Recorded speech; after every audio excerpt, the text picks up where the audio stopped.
الحمد لله نحمده ونستعينه ونستغفره ونعوذ بالله من شرور أنفسنا ومن سيئات أعمالنا من يهده الله فلا مضل له ومن يضلله فلا هادي له ونشهد أن لا إله إلا الله وحده لا شريك له ونشهد أن سيدنا محمدا عبده ورسوله صلی اللہ علیہ وعلی آلہ واصحابہ وازواجہ وذریاتہ واہل بیتہ وبارک وسلم تسلیما کثیرا کثیرا وقال تعالی فی القرآن المجید بسم اللہ الرحمن الرحیم وَإِذَا سَأَلَكَ عِبَادِي عَنِّي فَإِنِّي قَرِيبٌ أُجِيبُ دَعْوَةَ الدَّاعِ إِذَا دَعَانِ فَلْيَسْتَجِيبُوا لِي وَلْيُؤْمِنُوا بِي۔ میرے محترم عزیزوں، دوستوں، بزرگوں، حضور اقدس صلی اللہ علیہ وسلم نے مختلف مواقع کی، موقع محل کی ہمیں کچھ دعائیں ارشاد فرمائی ہیں۔ وہ دعائیں در حقیقت اللہ تعالیٰ کی قدرت کاملہ اور اس کی حکمت بالغہ کا ذریعہ ہے، اور اللہ تعالیٰ کے ساتھ تعلق مضبوط کرنے کا ایک ذریعہ اور وسیلہ ہے کہ جن دعاؤں کے ذریعے سے ہم اللہ تعالیٰ سے تعلق مضبوط کر سکتے ہیں۔ میں نے گزشتہ ہفتے بیت الخلاء میں جانے اور باہر نکلنے کی دعاؤں کے تعلق سے چند باتیں عرض کی تھیں۔ آج انشاءاللہ بسم اللہ کے تعلق سے چند باتیں عرض کرنے کا ارادہ ہے۔ اللہ تعالیٰ صحیح بات کہنے، سننے، عمل کرنے کی توفیق عطا فرمائے۔ میرے عزیزو دوستو، حضور اقدس صلی اللہ علیہ وسلم نے ہمیں زندگی کے ہر پہلو اور زندگی کے ہر طریقے کی ہدایت ارشاد فرمائی۔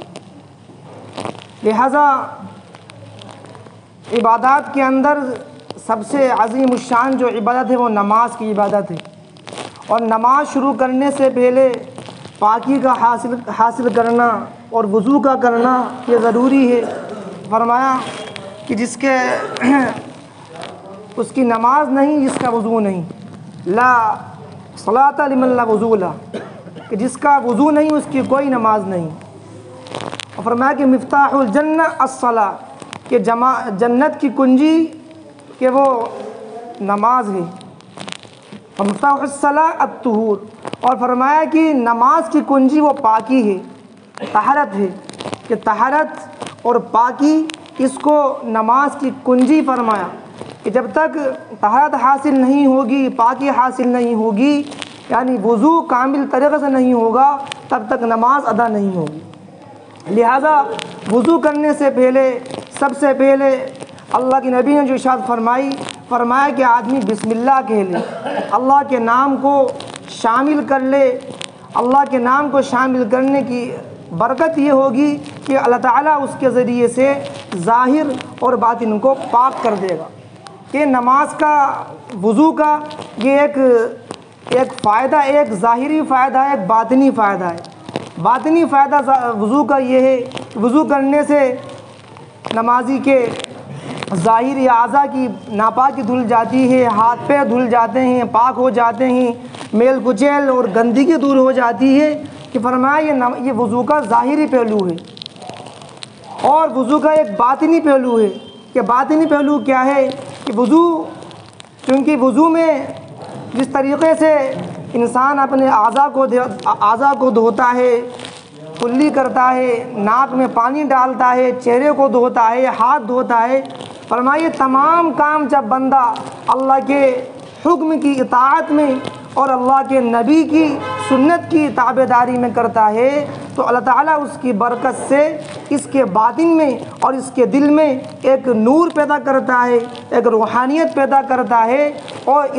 سنت کی اتباع کے نتیجے میں اللہ تعالیٰ اس کو سنتوں کی برکات سے نوازتا ہے اور اس کو سنت کی برکت حاصل ہوتی ہے۔ کہ یہ نماز کے وضو کا یہ ظاہری پہلو ہے۔ ایسے ہی جب بندہ کہیں ایسی جگہ پہ ہو جہاں پانی کا ملنا مشکل ہے تو اس کے بدلے میں شریعت نے فرمایا کہ وہ تیمم کرے، یا بیمار ہو پانی تو موجود ہو لیکن اس پر وہ قادر نہ ہو بیماری کی وجہ سے، فرمایا مجبوری کی حالت میں تیمم کرتا ہے۔ تیمم میں بھی یہی چیز ہے کہ اصل مقصود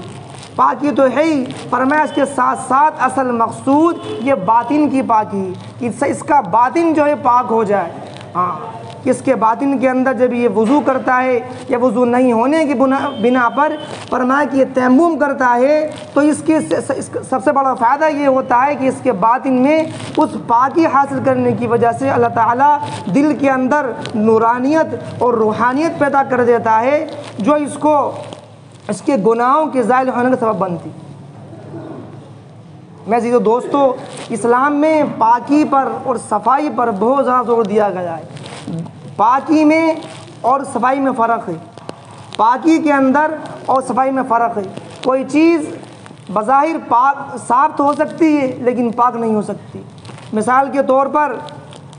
خنزیر ہے کہ آج اس کو دنیا کی کچھ قومیں کھاتی ہیں، حالانکہ اسلام نے اس کو حرام قرار دیا۔ آج اس کو پالا جاتا ہے، اس کو بہت اچھے پولٹری فارم کے اندر رکھا جاتا ہے، صاف غذائیں دی جاتی ہیں، لیکن چونکہ قرآن نے فرمایا نجس ہے، ناپاک ہے، لہذا سر سے لے کر پاؤں تک اس کا جز حرام ہے، اس کا بال حرام ہے، اس کا گوشت حرام ہے، ایسے ہی اس کی کھال حرام ہے، اس کو خریدنا حرام، اس کو بیچنا حرام۔ شریعت نے مکمل طور پر خنزیر کی بیع و شراء کو حرام فرما دیا، ایسے ہی اس کو کھانا بھی حرام فرما دیا۔ لہذا کتنے ہی اس کو صفائی کے اندر رکھا جائے، اس کو صفائی سے پالا جائے، اس کو اچھا دانہ دیا جائے، اچھی غذا دی جائے، لیکن چونکہ شریعت نے فرما دیا کہ وہ ناپاک ہے تو وہ ناپاک ہے۔ اب بظاہر دکھنے میں وہ پاک دکھ رہا ہے لیکن وہ ناپاک ہے۔ ایسے ہی شراب ہے کہ اگرچہ بہت اچھی بوتلوں کے اندر دکھ رہی ہے، بظاہر وہ صاف دکھ رہی ہے اور اس کی جانچ ہو گئی کہ اس میں کوئی مضر اثرات نہیں ہیں، لیکن شریعت نے فرما دیا کہ چونکہ شراب و حرام ہے تو حرام ہے۔ ایسے ہی ایک بالٹی پانی ہے، دکھنے کے اندر بظاہر وہ صاف دکھ رہی ہے، لیکن اس بالٹی کے اندر ایک خون کا قطرہ گر گیا یا پیشاب کا قطرہ گر گیا تو وہ پانی ناپاک ہے، اگرچہ ظاہر کے اعتبار سے ہمیں وہ صاف دکھ رہا ہے۔ اس لیے شریعت نے ہمیں پاکی اور ناپاکی کی جو تعریف بتائی وہ یہ ہے کہ اللہ تعالیٰ نے، اللہ کے رسول نے جس چیز کو پاک قرار دیا فرمایا کہ وہ پاک ہے، اور جس چیز کو ناپاک قرار دیا وہ چیز ناپاک ہے۔ ایک بالٹی بظاہر پاک دکھ رہی ہے، اس کے اندر جو ہے ایک آدھ قطرہ پیشاب کا گر گیا، خون کا گر گیا، اب اگر اس سے ہم پاکی حاصل کرتے ہیں، اس سے ہم وضو کرتے ہیں یا کپڑے دھوتے ہیں تو وہ پاک نہیں ہوں گے۔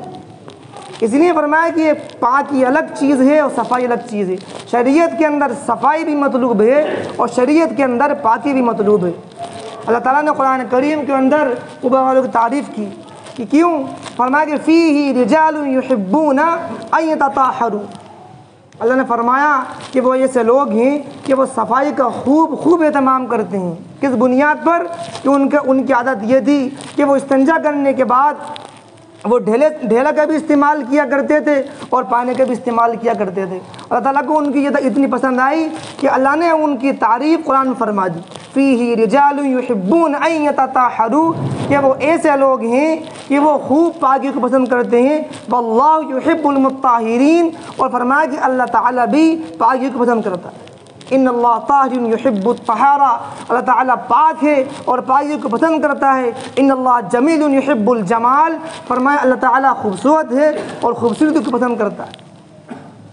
اسی لیے حکم دیا گیا کہ ہر وضو شروع کرتے وقت جو ہے وہ بسم اللہ پڑھی جائے، کہ بسم اللہ جب آدمی پڑھ لیتا ہے تو ظاہری پاکی کے ساتھ ساتھ اللہ تعالیٰ اس کو گناہوں کی آلودگیوں سے اس کو دور کر دیتا ہے، اور اس کو اللہ تعالیٰ ثواب عطا کرتا ہے کہ اگر ہم بغیر نیت کے وضو کریں گے تب بھی وضو ہو جائے گا، لیکن جب نیت کے ساتھ وضو کیا جائے گا، اللہ کا نام لے کر وضو کیا جائے گا، بسم اللہ الرحمن الرحیم، بسم اللہ العظیم والحمد للہ علی دین الاسلام، جو دعائیں مسنون ہیں وہ دعائیں پڑھ کر وضو کیا جائے گا، فرمایا اللہ تعالیٰ ظاہری پاکی کے ساتھ ساتھ اللہ تعالیٰ ہمارے باطن کو بھی پاک کر دے گا، اور اصل پاکی میرے جو دوستو یہ روح کی پاکیزگی ہے، روح کا پاک ہونا، کہ روح پاک ہو، ہمارا باطن پاک ہو جھوٹ سے، برائیوں سے، گندگیوں سے۔ فرمایا اصل مقصود یہ ہے،